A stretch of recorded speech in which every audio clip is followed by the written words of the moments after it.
I never thought the day would come when my own parents would look me in the eye and tell me that my children weren't welcome in their home. But there I was, standing alone in my kitchen, phone in hand, completely stunned. Thanksgiving was just a few weeks away, and my mom's voice was unusually cheerful when she called. "Sweetheart, we need to talk about Thanksgiving this year," she began. For a moment, my heart softened. Despite the years of tension between us, I still clung to the warmth of our old family traditions. My children, Chloe, who's 7, and Ethan, who's 4, absolutely adored their grandparents. Even with the emotional distance that had crept in, they always lit up when it came to family holidays. "Sure, Mom. What's the plan?" I asked, already imagining the cozy scene at their home, the comforting aroma of roasted turkey, cinnamon, and that familiar feeling of family togetherness. There was a brief pause, just long enough to put me on edge. "Well," she said, clearing her throat, "we're doing things a bit differently this year. It's going to be a smaller gathering, just adults. Something more intimate." My brow furrowed. "So, no kids at all?" Another pause. Then, more hesitantly, she replied, "Well, not exactly." A knot twisted in my stomach. "What do you mean?" She sighed as if she were the one in the uncomfortable position. "Rachel, we love your kids, we really do. But they're, energetic. And honestly, we feel like it would be best if you arranged a sitter this time around." I gripped the edge of the counter. "So just my kids aren't invited? What about Jason's?" Jason, my older brother, the golden child who could never do wrong in our parents' eyes, no matter how many times he did. There was another hesitation. "Jason and Vanessa will be there," she admitted. "They're bringing their boys, but you know how well-behaved they are. They're quieter, more composed. It just makes dinner easier." Heat rushed to my face like I had been slapped. The ground beneath me seemed to tilt. "They're just kids," I said through clenched teeth. "Chloe is 7. Ethan is 4. Of course they're full of energy. But they're sweet. And they love you." "We're just trying to keep things peaceful," Mom said curtly, clearly irritated that I wasn't simply accepting this. "It's nothing personal, Rachel." "Nothing personal?" I echoed, fighting to contain the surge of words I wanted to unleash. This wasn't just about one dinner. It was about every moment they had treated my children like background noise while Jason's were celebrated. The way they made it to every school event for his kids, but somehow always missed Chloe's recitals. The extra gifts at Christmas. The extra attention. And now they weren't even trying to hide it. "I can't believe this," I whispered. "You're really saying Jason's kids are welcome, but mine aren't?" "Oh, Rachel, don't make this into something it's not," she sighed. "It's just one evening. You and Mark are still welcome, of course." I almost laughed at the absurdity of it all. They wanted me there, but not the two people who meant the most to me in the world? I swallowed hard. "No, Mom. If my children aren't welcome, then I'm not either." A long silence followed. Then she exhaled sharply as if I were the unreasonable one. "Suit yourself." And just like that, she hung up. I stared down at the phone, my breath shaky. In the next room, I could hear Chloe and Ethan laughing, giggling as they built a pillow fort, completely unaware that their beloved grandparents had just dismissed them like they didn't matter. I drew in a deep breath. My mind was spinning. I had spent most of my life bending over backward to gain my parents' approval. But at what cost? If I gave in now, if I sat at that Thanksgiving table while my children stayed home, wondering why they weren't good enough, what kind of mother would that make me? No. I was done. They had made their decision, and now it was my turn to make mine. And sooner than they expected, they would come to regret it. Even after the call ended, my mother's words echoed in the silence of the kitchen. The quiet hum of the refrigerator was the only sound as I stood frozen, my phone still in my hand, fingers trembling. My heart thudded with a mixture of sadness and rage. I had always known my parents showed favoritism toward Jason. But I had convinced myself that deep down, they still loved all their grandchildren equally. Tonight, though, they tore away any illusion I had clung to. They didn't even try to pretend anymore. They loved his children more. A sudden burst of carefree laughter floated in from the living room. I turned to see Chloe and Ethan still wrapped up in their game, their pillow fort taller than ever, their smiles wide. They had no idea what had just happened. My chest tightened. They deserved more. They deserved better. I straightened my back, walked into the living room, and forced a smile onto my face. "All right, you too," I said, keeping my voice steady. "Who's ready for movie night?" Ethan lit up immediately. "Can we watch the one with the talking dog?" I lifted him into my arms, planting a kiss on his soft curls. "Of course we can, buddy." We curled up on the couch together, but the fury inside me didn't fade. I had spent far too long trying to mold myself to fit into the version of family my parents dictated. I followed the rules. Played nice. I hoped they would finally see me as equal to Jason. But it had never been enough. And I was finished trying. The next morning, a text lit up my phone. It was from my brother, Jason. Mom said you're being difficult about Thanksgiving. Why do you always have to make everything so dramatic? I stared at the screen, jaw clenched, barely surprised. Of course she had already gone running to Jason. Me, so she told you. She uninvited my kids but rolled out the red carpet for yours? The typing bubbles blinked, then disappeared. A full minute passed before his reply finally appeared. Jason. She just wants a calm dinner, Rachel. You know how your kids can be a lot. A lot. Like they were too much. Like they were a burden instead of a blessing. Like they were barely tolerated rather than genuinely loved. Something in me snapped. Me. Enjoy your perfect Thanksgiving, Jason. I won't be there. I powered off my phone before he had the chance to answer. If they didn't want me or my children at their table, then I had no reason to be part of their lives at all. They were about to understand exactly what that meant. For years I had been the dependable one. The daughter who always showed up. When my parents needed someone to grab their groceries, I was the one they called. When their internet went down, I drove over to fix it. Planning family gatherings? I handled the calls, the schedules, the errands. Meanwhile, Jason, their shining star, barely lifted a finger and still received all the praise. But if I wasn't part of their real family, then they no longer had the right to lean on me like they always had.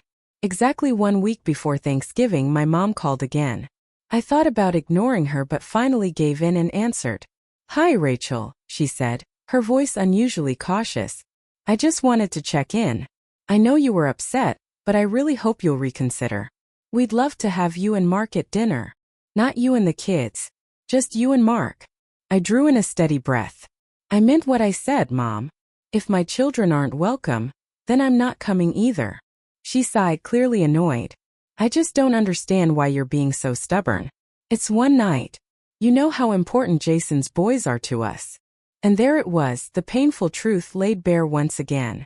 My children, the two people I loved most in this world, were never going to be enough for her. My teeth pressed together as I replied. You've made your priorities clear, Mom. You won't have to worry about us again. Rachel, don't do this. I ended the call before she could finish. This time I didn't cry. I started small. When Dad called that weekend asking for help setting up his new television, I let the call go to voicemail. When Mom texted, asking if I could pick up her prescription, I left it unread. For years I had dropped everything the moment they needed something. Not anymore. And they noticed. By the time Thanksgiving arrived, I had ignored a total of 12 missed calls and 6 text messages. Then, on Thanksgiving morning, Jason messaged me again. Jason. Mom and Dad are really upset you're not responding. Are you seriously going to let it go this far? Me. It already went too far the moment they told me my kids weren't welcome. He didn't respond this time. I silenced my phone and turned my attention to what truly mattered, my family. Chloe and Ethan were seated at the kitchen table with Mark, helping him mix pancake batter. Their faces were dusted with flour, and they were laughing uncontrollably as Mark pretended to fumble with each flip of the spatula. This was our Thanksgiving, and for the first time in years I felt at peace. What I didn't know was that my parents weren't finished yet, and what came next would be unforgivable. That morning was peaceful in a way I hadn't felt in ages. There were no frantic outfit changes for the kids, no pressure to perfect a side dish, no constant glances at the clock. Just the warmth of our home, filled with laughter and the sweet scent of maple syrup. Chloe and Ethan took turns stirring the pancake mix while Mark performed exaggerated flips that made them giggle hysterically every time a pancake almost hit the floor. For the first time in a long time I felt truly free. Then my phone rang. I glanced at the screen. It was my mom. I let it go to voicemail. A minute passed, then it rang again. And again. Mark gave me a concerned look. Want me to just turn it off? I hesitated, then shook my head. No, if it's serious, I should at least hear what it is. I swiped to answer, keeping my tone neutral. What's going on, Mom? Oh, now you pick up, she said, her voice sharp. I suppose you're just sitting at home feeling sorry for yourself while the rest of us are enjoying a wonderful dinner. I exhaled. If you're calling just to gloat, I really don't have the time. That's not why I called, she snapped. I need to ask you something. I rubbed my forehead. What now? Did you cancel the credit card? The air seemed to freeze around me. I turned slightly away from Mark and lowered my voice. What are you talking about? Your father's card, the one we use for groceries, gas, all the essentials. It was declined this morning. A cold realization crawled up my spine. That card wasn't theirs. It was mine. Years ago, when Dad had been recovering from surgery and money was tight, I had added them as authorized users on my credit account to help them through a tough time. I had meant to remove them once they got back on their feet, but life got busy and I never did. And they never reminded me. I clenched my teeth. You mean my credit card? There was a pause. Then Mom scoffed. Oh, Rachel. Don't be so dramatic. It's just a card. You make good money and we figured. You figured what? My voice was trembling. That you just keep using my money without asking? That I wouldn't notice. Oh, don't act like this is some huge betrayal. We raised you. The least you can do is support us now. I inhaled sharply. You're serious? After telling me my children weren't even good enough to join you for Thanksgiving dinner, you still expect me to fund your groceries? Do you even hear how that sounds? Mom released a long, drawn-out sigh, the kind that always came before the guilt trip. This is exactly why we avoid difficult conversations with you. You always blow things out of proportion. Out of proportion? I repeated, my voice now low and controlled. You're right about one thing. I did cancel the card. And since we're being honest, let me make one thing absolutely clear, I said, my voice like ice. You won't see another cent from me. Not now, not ever. There was a stunned silence on the other end of the line. Then Mom gasped as if I had slapped her. Rachel, don't be ridiculous, she began, her voice rising. I'm not finished, I cut in, my tone firm. And while we're at it, don't expect birthday gifts, Christmas gifts, or anything else either. You made your choice when you decided my children weren't welcome. Now I'm making mine. Another silence. Then came her voice again, colder than I'd ever heard it. You'll regret this. And she hung up. For a few moments I stood frozen in place, the phone clenched so tightly in my hand that my fingers began to ache. Then slowly I turned back toward the kitchen. Mark was watching me with quiet concern. Everything okay? I managed a small smile, trying to keep my voice calm. Yeah. Just had to take out the trash. He didn't press further. The rest of Thanksgiving was spent in peace, actual peace.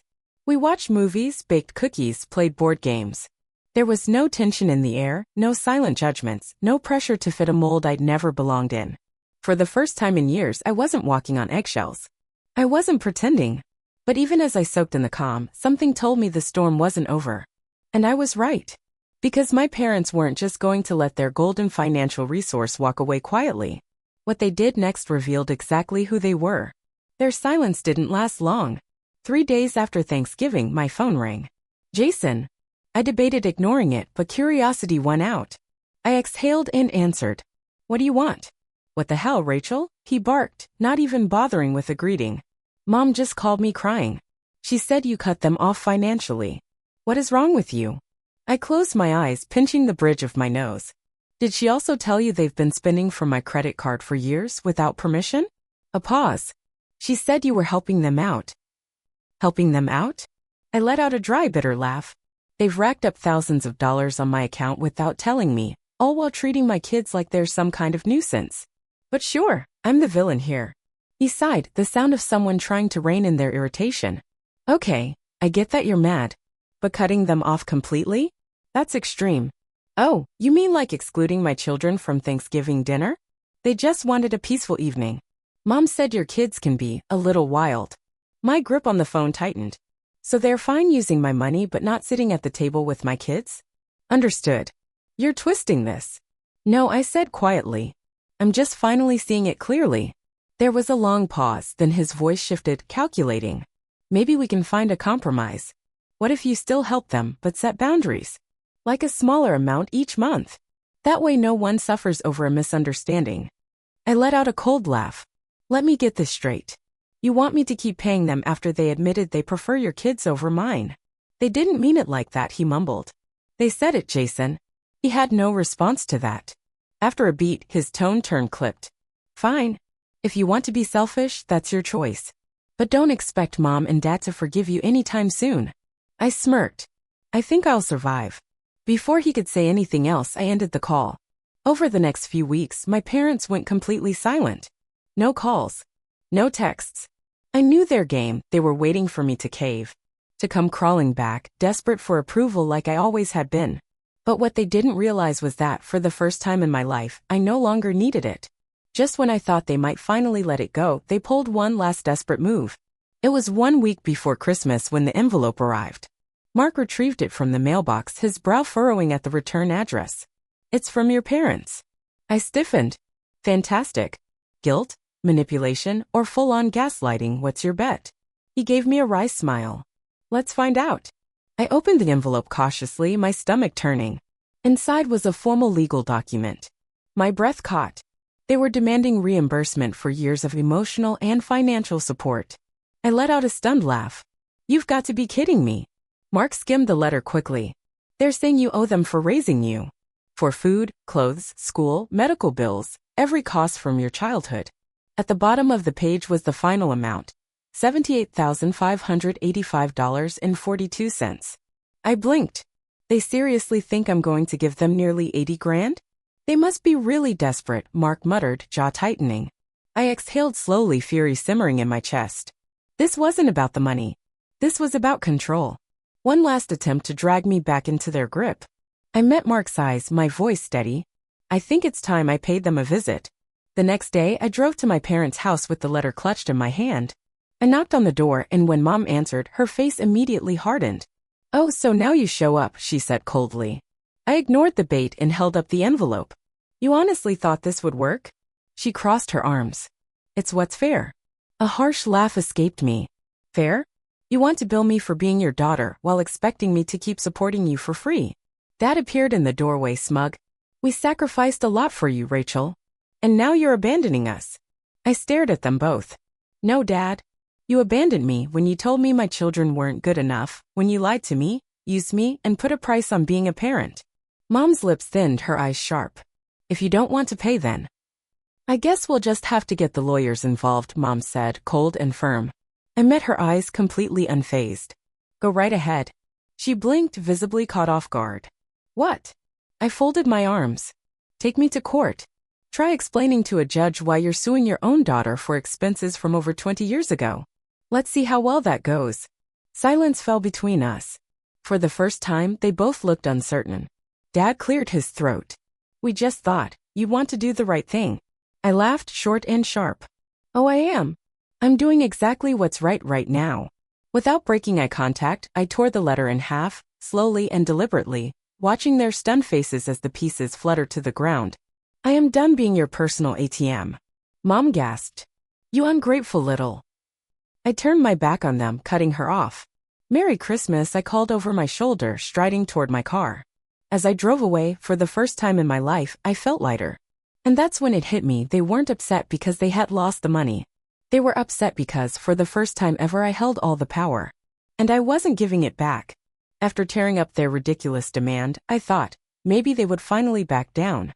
Maybe they'd take a long, hard look at how badly they had pushed me and realize they'd gone too far. But people like them? They don't back down. They escalate. It started with a text from Mom 2 days before Christmas. Mom, Rachel, this is ridiculous. We're family. You don't walk away over a silly argument. I ignored it. The next day, another message came through. Mom, we forgive you. Come to Christmas dinner and we'll pretend none of this ever happened. I nearly laughed out loud. They forgive me? Then a few hours later, another text, this time from Jason. Jason, they're really hurting Rachel. Just apologize so we can move on. I rolled my eyes. Of course, in his world, I was the problem. I typed out my reply. Me, funny. They weren't hurting when they were stealing from me or when they told me my kids weren't welcome at Thanksgiving.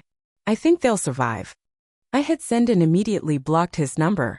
Then Christmas Eve came. Mark and I had just finished decorating the tree. Chloe and Ethan were in their pajamas, spinning around the living room, too excited to even think about sleeping. It was perfect.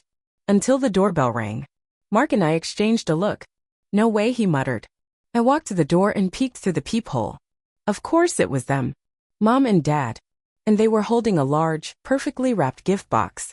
I sighed and opened the door. What do you want? I asked, not bothering to mask my tone. Mom's face lit up with forced cheer. Merry Christmas, sweetheart. Dad held out the box. This is for the kids. I didn't move. No thanks.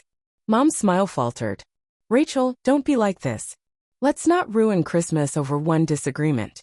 You already ruined Christmas, I replied, my voice flat. You did that the moment you said my kids weren't good enough for your table. Remember? Her mouth opened, but no words came. She shut it again. Dad stepped in. Come on, Rachel. Let's just be a family again. I looked at them exhausted. You don't want to be a family. You want me to go back to being useful. They didn't respond. Their silence told me everything I needed to know. I shook my head. Take your gift. Go. Mom's expression hardened. Don't be selfish. Think about the children. I gave a cold smile. I am thinking about the children. That's exactly why you're not part of their lives anymore. Dad's jaw tightened. You really want to do this? I took a slow breath. I already did. And I shut the door in their faces. That night, we had the best Christmas we'd ever had. Chloe and Ethan tore open their gifts, their laughter filling every corner of the house. We drank hot cocoa, played board games, and watched holiday movies until they fell asleep in a cozy pile on the couch. And for the first time, Christmas wasn't about pleasing anyone. It wasn't about proving I was good enough. It was about us, our real family. The kind you choose, the kind that doesn't place conditions on love. The kind that loves you because they want to, not because they expect something in return. I thought that would be the end of it. After being cut off financially, humiliated at Christmas, and turned away at my front door, I figured my parents would finally get the message. But I had underestimated just how tightly they believed they still held control over me. Because on New Year's Eve, they did something I never saw coming. That night was supposed to mark a fresh start, a chance to leave all the bitterness behind and step into something better. That's what I told myself as I laid out the snack table, music playing, laughter echoing through the house. Chloe and Ethan darted around in their little party hats, counting down the hours. The hours ticked down toward midnight. Mark was pouring champagne, that calm, content smile on his face. It was our moment, our celebration. The air buzzed with excitement and laughter. Then came the knock. I froze. A tight knot twisted in my stomach. Mark glanced at me. You think? I already knew. I walked to the door, drew in a steady breath, and opened it. There they stood. Mom. Dad. Jason. And Jason's wife, Vanessa. It was a coordinated ambush. I crossed my arms. What do you want? Mom smiled, her voice coated in that familiar artificial sweetness she always used when she was trying to manipulate. We just want to talk. No thanks, I said flatly. Dad sighed. Rachel, enough. You've made your point. Let's fix this before it goes too far. I narrowed my eyes. Too far? What does that even mean? Mom looked at Jason, who nodded slightly. We just don't want the kids caught in the middle of this, she said, her tone carefully composed, too composed. It made my skin crawl. What are you talking about? Jason stepped forward, arms crossed like he was the one who'd been wronged. Mom and Dad have been speaking with a lawyer. A chill crept down my spine. A lawyer? I echoed slowly. Mom nodded, her eyes shining with fake sympathy. We're just concerned, Rachel. You've cut your children off from their real family over what was honestly just a misunderstanding. That's not fair to them. My pulse pounded in my ears. What exactly are you trying to say? Dad cleared his throat. We've been exploring grandparents' rights. Everything in the world fell silent except for the rush of blood in my ears. And then I laughed. Not a soft laugh. A raw, loud, disbelieving laugh that startled even me. They were serious. They genuinely believed they could force their way back into my life and into my kids with a legal threat. Jason scowled. What's so funny? I wiped my eyes, still grinning. You actually think a judge is going to look at this situation and side with you? Mom's expression tightened. We've done nothing wrong. Nothing wrong. I repeated, stepping forward. You stole from me. You treated my children like outsiders. And now that I finally stopped playing along, you think you can bully your way back in. Dad's voice dropped. You don't want to do this, Rachel. I looked him dead in the eyes and smiled coldly. Oh, but I really do. I pulled out my phone and held it up. I want you to think very carefully about what you're threatening. Because I have every single text, voicemail, and financial demand saved. And if you try to take this to court, I will bury you with it. Vanessa gasped. Rachel, come on. No, I snapped, eyes locked on my parents. You have no case. You know it. I know it. And if you keep pushing me, I will make sure everyone knows what kind of people you really are. For a second, no one spoke. Then Mom's face contorted with fury. You're being unreasonable, she hissed. I smiled calmly. No, Mom. I'm finally being smart. I stepped back inside and grabbed the doorknob. Happy New Year, I said sweetly, then shut the door in their faces. They never followed through on their pathetic threat. Because they knew. They had nothing. And they had already lost. In the weeks that followed, there were no messages, no phone calls, nothing. And for the first time in my entire life, I understood what freedom felt like. The burden of their expectations gone. The pressure to earn their love gone. The exhausting loop of guilt and obligation finally broken. Months later, on a warm spring afternoon, I sat on the porch with a cold glass of lemonade in hand, watching Chloe and Ethan chase bubbles across the yard. Their laughter rang through the air like music. Mark handed me a refill and sat beside me.